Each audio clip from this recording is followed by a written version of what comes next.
Najviac sa hrdím týmto chotárom, ktorý sa umiestnil v rámci súťaže Najkrajší chotár Slovenska na prvom mieste.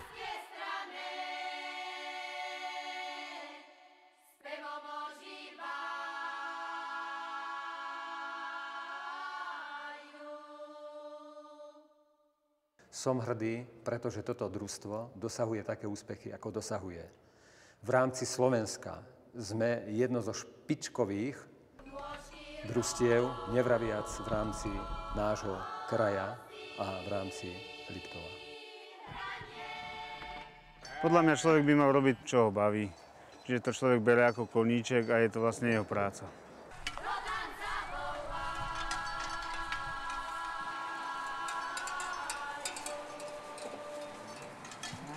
Robím traktoristu od začiatku, ako som tu. Som spokojný, techniku máme dobrú.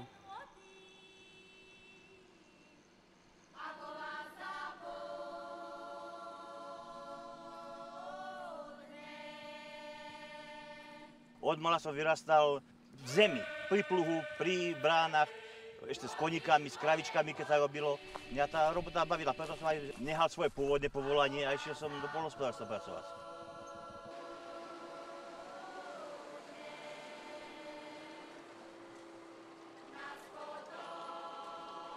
Celý náš poľnohospodársky podnik leží v nadmorskej výške od 850 metrov vyššie.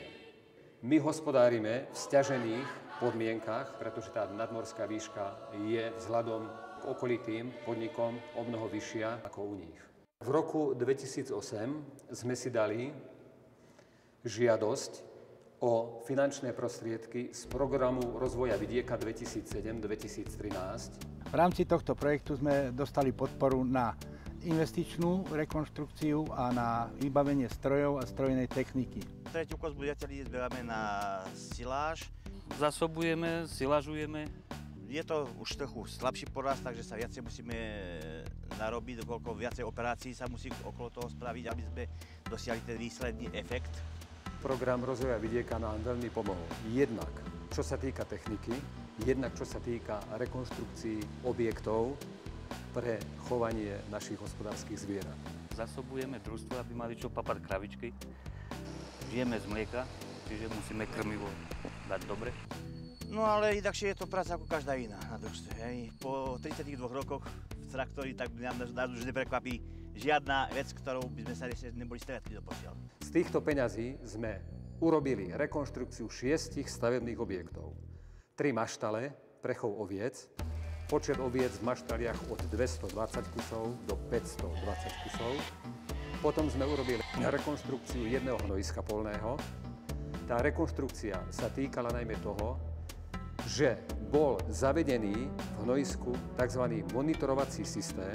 Sme vo výške 900 metrov nad morom a v rámci zachovania kvality životného prostredia je toto moderné hnojisko monitorované z každých strán. Monitorujeme akýkoľvek únik škodlivín do pôdy. Je tam systém, ktorý hlása okamžite, ako náhle taká porucha vznikne. Ďalej sme urobili rekonštrukciu našej močovkovej jamy, opäť s týmto istým monitorovacím systémom a urobili sme aj rekonštrukciu seníka na kryté hnojisko. V zimnom období nemusíme vynakladať veľkú energiu na čistenie ciest, kde keď sme vyvážali polné hnojiska, roztekalo sa to tam, vyvezieme tuná, je to krátka vzdialenosť a taktiež je tam kvalitný maštálny hnoj. Z tých peňazí sme si zmodernizovali aj náš strojový park. Kúpili sme traktory, jednu sejaciu súpravu, podvozky, stroje na rozmetanie maštálneho hnoja, stroje na zber krmovín, na obracanie. Bez tejto pomoci by sme neboli tam, kde momentálne sme.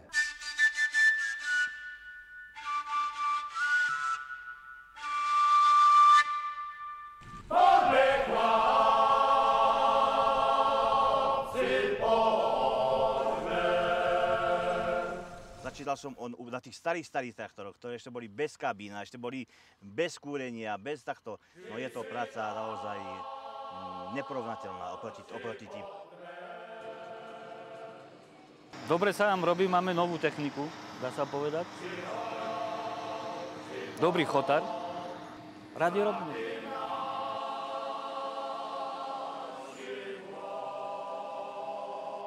V tých starých strojoch sme museli dennodenne ruky boli po lakte od oleja, stále sa to muselo opravovať. A tu naozaj, ako ráno sadím, tak večer z neho vyjde. Sa mohla takto zdvihnúť aj úroveň našej živočíšnej a rastlinnej výroby. I pre zdravie, i pre psychiku toho traktoristu naozaj je to neporovnateľná práca v tom a v tom sedieť. Je o mnoho efektívnejšia a samozrejme má to vplyv na ďalšie následné činnosti.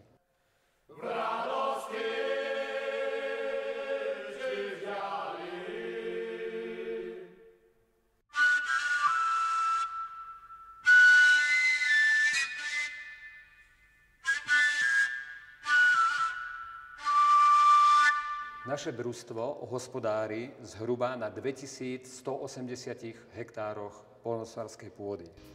Z toho 465 hektárov je orná pôda a zbytok sú trvalé trávne porasty a lúky. Rastlina a živočíšna výroba idú ruka v ruke. Viac menej tá rastlinná výroba je podmienená pre živočíšnu výrobu, kde sa snažíme dopestovať kvalitné krmoviny, či je to už ďatelinotrávna senáž, ďatelinotrávno-lucernová senáž, kvalitné lučné seno, ako aj z obilovín pestujeme tritikále, ovoz, pšenicu ozimnú aj bôb. Lúky sa kosia a pasienky máme zhruba 1100 kusov hovädzieho dobytka, ktorý cez sezónu je na paši. Čiže pasienky sú spásané dobytkom plus našimi ovečkami. Kvalita sa premietne v užitkovosti, čo sa týka, príklad poviem, kvalitnej senáže. Dosahujeme tam vysoký podiel dusíkatých látok, ktoré nemusíme nahrádzať v krmnej dávke sojou. Viac menej tú bielkovinu, čo získame zo soje, dokážeme nahradiť kvalitnými ďatelinotrávnymi senážami.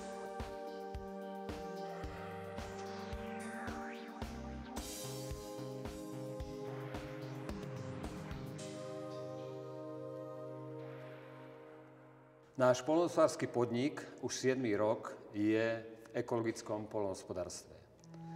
Ekologické poľnohospodárstvo znamená, že nepoužívame ani gram umelého hnojiva, ani kvapku žiadnych chemikálií. Používame len maštalný hnoj.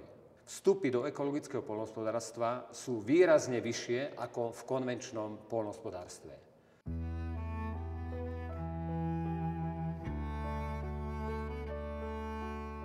Náš podnik má viac menej rozdelené stáda na kravy bezterovej produkcie mlieka, čo sú dojčiace kravy. Ďalej sú to produkčné kravy, z ktorých získavame mlieko a mladý dobytok. Mäsové kravy, dojčiace kravy sú zložené z plemena limuzín, kde finálnym produktom týchto kráv sú vlastne telatá. Podstatou ekológie pod Kriváňom je výroba kravského a ovčieho mlieka. Ovčie mlieko spracovávame vo svojich priestoroch. Teraz vyberáme syr do foriem, z ktorých potom budú solené bochničky, udené alebo ako čerstvý syr. Venujeme sa aj chovu oviec. Plemená máme zošľachtenú valašku a romanovské, kde je produkcia jahniat. Pri zošľachtenej valašky je to na finalizáciu ovčieho mlieka, ako je ovčí surutkový syr, brinza, žinčica plus veľkonočné jahňatá. Ideálne som robila brinzu z vyzretého syra. My sme oblali na tomto mlynčeku a pridala sa tam sol a potom sa to bude miestiť. My to ešte nevieme na Slovensku žalbou oceniť tieto biovýrobky. V celom svete je taký trend, že všetci začínajú konzumovať čoraz viac biovýrobkov. My tieto biovýrobky síce máme, len kúpyschopnosť nášho obyvateľstva je nižšia. Pričom všetky tieto naše výrobky, čo sa týka i mlieka, výrobkov, mäsa, všetky sú s certifikátom bio.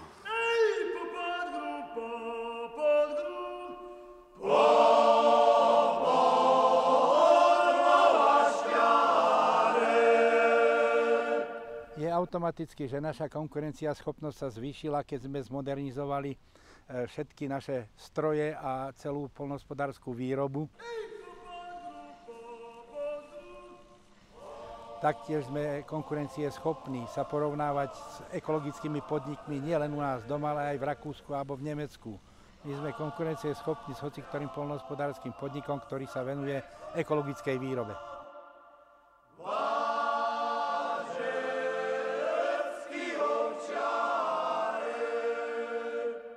Pokiaľ by sme nedostávali nejaké platby, tak to ekologické hospodárstvo by bolo vysokostratové. Na úkor toho, že tie vstupy sú ďaleko náročnejšie ako pri konvenčnom, dostávame tie platby, ktoré aspoň čiastočne nám kompenzujú tie naše vysoké vstupné náklady.